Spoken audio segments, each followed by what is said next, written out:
صدقہ بن مرداس نے اپنے والد سے روایت کیا ہے کہ انطاکیہ کے مضافات میں نے ایک اونچی جگہ پر 3 قبریں دیکھیں۔ ان میں سے ہر ایک پر یہ شعر لکھا تھا۔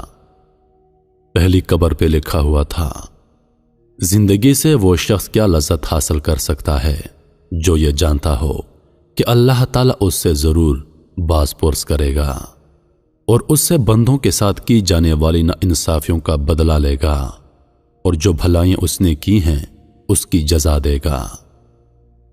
دوسری قبر پر لکھا تھا، کیا لذت پائے گا وہ آدمی جو یقین رکھتا ہو اس بات پر کہ اس پر موت اچانک آ جائے گی، اس کی ساری بڑائی اور ملک چھین لے گی اور اس گھر میں ملائے گی جس کا وہ مستحق ہے۔ تیسری قبر پر لکھا تھا، کیسے مزے لوٹے گا وہ آدمی جس کا رخ ایسی منزل کی طرف ہے جس پر اترنا جوانوں کو بوڑھا کر دیتا ہے، جو چہرے کے نقوش کو بہت جلد مٹا دیتا ہے اور جس کے جوڑ بوسیدہ ہو جائیں گے۔ یہ تینوں قبریں ایک صف میں کوہان کی شکل میں بنی ہوئی تھیں۔ راوی کہتا ہے کہ میں ایک بوڑھے کے پاس جا کر بیٹھ گیا اور اس سے کہا، میں نے تمہاری بستی میں ایک عجیب بات دیکھی۔ اس نے کہا، کیا دیکھا؟ میں نے واقعہ بیان کیا۔ اس بوڑھے آدمی نے کہا، ان کا قصہ اس سے بھی زیادہ تعجب خیز ہے جو تم نے ان کی قبروں پر دیکھا۔ میں نے کہا، آپ ان کا قصہ سنائیے۔ اس نے کہا، یہ 3 بھائی تھے۔ ان میں سے ایک بڑا عہدیدار تھا جو بادشاہ کے ساتھ رہتا تھا اور شہروں لشکروں کے انتظام پر مامور تھا۔ دوسرا ایک مالدار تاجر تھا، وہ بھی بادشاہ کے خاص لوگوں میں سے تھا۔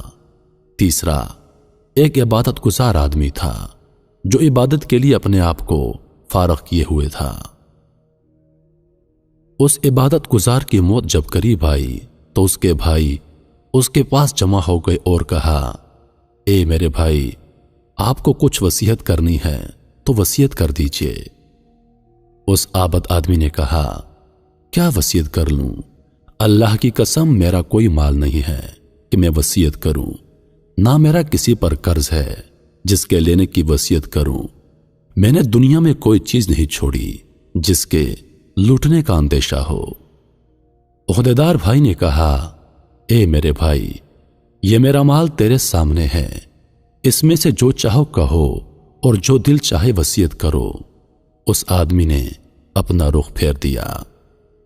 تاجر بھائی نے کہا، میرے بھائی، تجھے میری کمائی اور کثرت دولت کا پتہ ہے، شاید تیرے دل میں کسی بھلائی کا ارمان رہ گیا ہو جس کو مال خرچ کیے بغیر حاصل نہ کیا جا سکتا ہو۔ یہ میرا مال ہے، اس میں سے جو چاہو حکم کرو، اس کو پورا کروں گا۔ وہ بھائی ان دونوں کی طرف متوجہ ہوا اور کہا، مجھے تمہارے مال کی کوئی ضرورت نہیں، لیکن میں صرف ایک اقرار تم سے لینا چاہتا ہوں جس میں تم وعدہ خلافی نہ کرنا۔ انہوں نے کہا، وہ کیا ہے؟ اس نے کہا، جب میں مر جاؤں تو مجھے غسل دو اور کفن پہنا کر ایک اونچی زمین پر دفن کر دو اور میری قبر پر لکھ دینا کہ زندگی سے وہ آدمی کیا مزہ لے سکتا ہے جو یہ جانتا ہو کہ اللہ تعالیٰ اس سے باز پرس کرے گا اور اس سے بندوں کے ساتھ ناانصافی کا بدلہ لے گا اور نیکیوں کی جزا دے گا۔ جب یہ کام کر دو تو روزانہ میری قبر پر آیا کرنا، شاید تمہیں نصیحت نصیب ہو۔ انہوں نے اس کی موت کے بعد ایسا ہی کیا۔ اس کا عہدیدار بھائی اپنے لشکر کے ساتھ قبر پر آتا اور اتر کر ان اشعار کو پڑھتا اور روتا جاتا۔ جب تیسرا دن ہوا تو لشکر کے ساتھ اسب معمول آیا اور اتر کر رونے لگا۔ پھر جب واپسی کا ارادہ کیا تو اس نے قبر میں سے دھڑام کی آواز سنی۔ قریب تھا کہ اس کا دل پھٹ جاتا، چنانچہ وہ گھبراہٹ اور خوف کے ساتھ واپس آ گیا۔ جب رات ہوئی تو اس نے اپنے بھائی کو خواب میں دیکھا اور اس سے پوچھا، اے میرے بھائی، تمہاری قبر سے جو آواز آئی وہ کیا تھی؟ اس نے کہا، وہ ہتھوڑے کی آواز تھی۔ مجھے کہا گیا کہ تو نے مظلوم کو دیکھا پھر بھی اس کی مدد نہ کی۔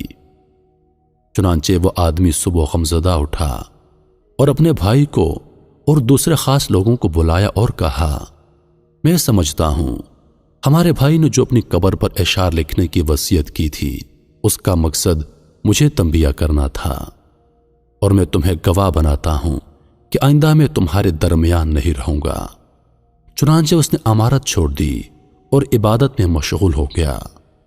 لوگوں نے بادشاہ کو بتایا تو بادشاہ نے کہا، اس کو چھوڑ دو، جہاں چاہے چلا جائے۔ چنانچہ وہ پہاڑوں اور صحراؤں میں رہتا رہا یہاں تک کہ اس کی موت قریب آئی، اور وہ چرواہوں کی ایک جماعت کے ساتھ تھا۔ اس کے بھائی کو خبر پہنچی تو وہ حاضر ہو گیا اور کہا، اے میرے بھائی، کوئی وصیت کرنی ہو تو کر دو۔ اس نے کہا، میں کیا وصیت کروں؟ میرے پاس کوئی مال نہیں جس میں وصیت کروں، لیکن ایک وعدہ ہے، وہ یہ ہے کہ میں جب مر جاؤں تو میری قبر تیار کر کے مجھے میرے بھائی کے پہلو میں دفنا دینا اور میری قبر پر لکھ دینا۔ کیسے لذت پائے گا وہ آدمی جس کو یقین ہو کہ بہت جلد اس پر موت اچانک آ جائے گی اور اس سے عظیم ملک اور تمام بڑائی چھین کر اس قبر میں اس کو ٹھہرائے گی جس کا وہ باسی ہوگا۔ اے میرے بھائی، پھر تم 3 دن تک میرے پاس آیا کرنا اور میرے لیے دعا کرنا، شاید اللہ تعالی مجھ پر رحم فرما دے۔ چنانچہ وہ مر گیا اور اس کے بھائی نے اس کی وصیت پر عمل کیا۔ جب اس کی قبر پر تیسرے دن آیا، دعا کی اور رویا۔ پھر جب واپس جانے لگا تو اس نے ایک شدید آواز سنی جس سے اس کی عقل زائل ہونے کے قریب ہو گئی اور وہ وہاں سے بے چین ہو کر لوٹا۔ رات کو اس نے اپنے بھائی کو خواب میں دیکھا۔ اس نے کہا، میں نے جب خواب میں اپنے بھائی کو دیکھا تو اس کی طرف لپکا اور اس سے پوچھا، کیا تم ہماری ملاقات کے لیے آئے ہو؟ اس نے کہا، ملاقات تو بہت دور ہے۔ میں نے کہا، میرے بھائی تیرا کیا حال ہے؟ اس نے کہا، خیریت سے ہوں، توبہ کتنی خوبیوں اور بھلائیوں کی جامع ہے۔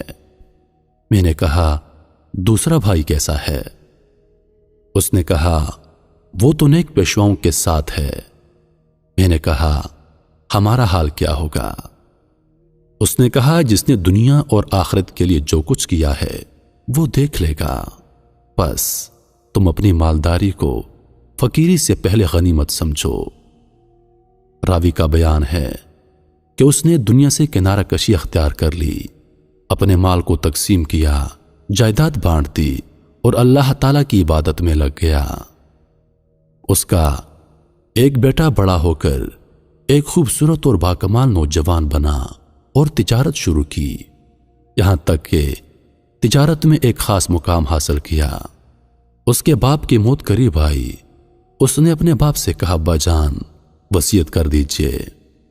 اس نے کہا، اے میرے بیٹے، تیرے باپ کا کوئی مال نہیں جس میں سے وصیت کرے، لیکن میں تجھ سے ایک وعدہ لیتا ہوں کہ جب میں مر جاؤں تو مجھے اپنے چچوں کے ساتھ دفنا دینا اور میری قبر پر یہ اشعار لکھ دینا کہ کیسے مزے لے سکے گا زندگی سے وہ آدمی جس کا رخ ایسی قبر کی طرف ہو جس کی گھاٹ نوجوانوں کو بوڑھا کر دیتی ہے اور چہرے کا رنگ اڑا دیتی ہے اور جلدی جلدی جسم اور جوڑوں کو بوسیدہ کر دیتی ہے۔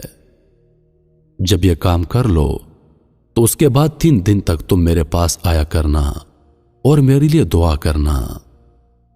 اس نوجوان نے وصیت پر عمل کیا۔ جب تیسرا دن ہوا تو اس نے قبر میں سے ایک آواز سنی۔ آواز اتنی شدید تھی کہ جس سے اس نوجوان کی جلد سکڑ گئی اور رنگ اڑ گیا اور اس پر بخار چڑھ گیا اور وہ گھر واپس آ گیا۔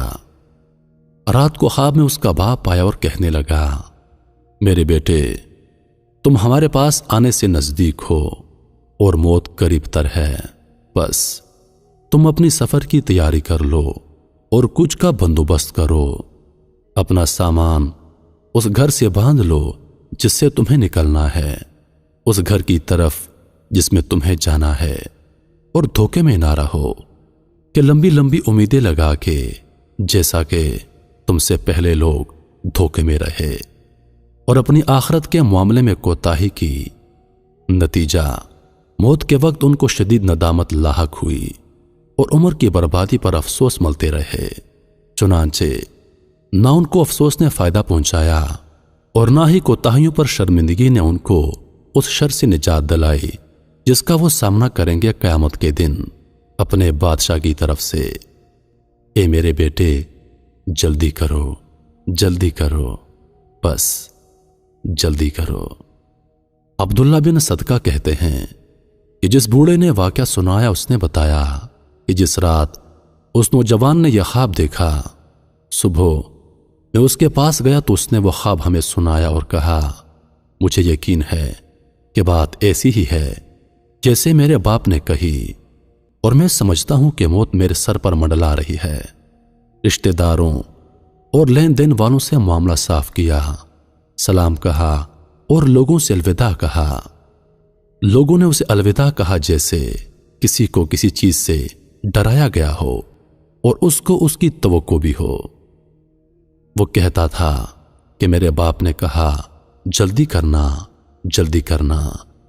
ان تینوں سے مراد 3 لمحات، 3 دن یا پھر 3 مہینے ہو سکتے ہیں۔